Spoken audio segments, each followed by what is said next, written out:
All right, that's all I got for today's meeting. Anything else you want to talk through? Yeah, I do have one thing. A friend of mine's having trouble with his boss. I feel like we got a pretty good relationship, and I'd love to get some tips as to how I can help him out. What does he do? He's a comm director in his church too. Do you know what his boss does? I'm not totally sure. He's either the business administrator or the executive pastor. So not a creative. From what I've heard, he's a total suit.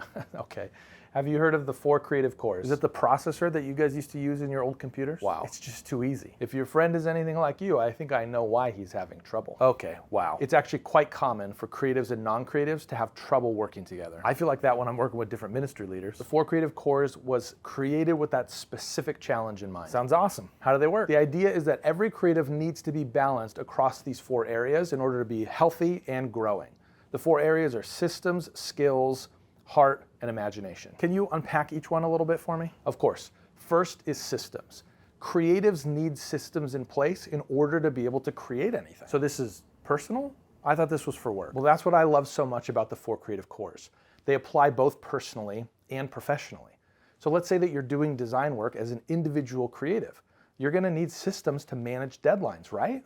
If you don't get your work done, you're gonna let your clients down. Yeah, that's the truth. The same is true in an organization.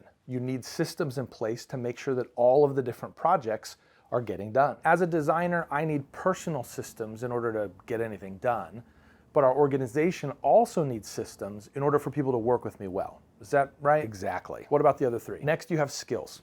Pretty obvious. You need to be able to use the tools of your industry to get the job done. You also need to be capable of solving the problems that the organization needs you to solve. Exactly. The last 2 are heart and imagination. I'm guessing heart means you value the right things? Yeah, basically. In the context of the church, that means that the mission is the priority. Yes, your skills are important, but if you can't use your skills toward the mission of the church, things are gonna go south pretty quick. When I'm working on a project and I don't understand what the purpose is, I get super frustrated.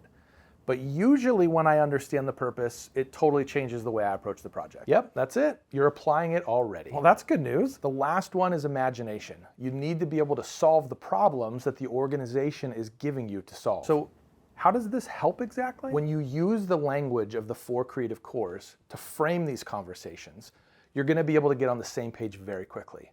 Think about it. Without this language, how is the suit, as you say, how is the suit going to be able to have a meaningful conversation or provide meaningful feedback to your friend? Well, based on what I'm hearing, he won't. So how does this help with that problem? There are 2 things I would recommend for your friend to do. First, go to healthycreativeteams.com. It's a free quiz that walks you through 24 questions to assess where your team is in relation to the 4 creative cores. Sounds awesome. What's the other way? I would strongly encourage your friend to go through podcast episodes that go deeper on the 4 creative cores. Not just on his own, but send it to his boss. I've actually heard churches go through this together as a team, and it's really helped galvanize common language across the team. This sounds exactly like what they need. Getting on the same page with language is critical. In fact, most of the tension that I've seen with creative teams is because they don't have common language. Once you get on the same page, which this language will help you do, you can tackle anything.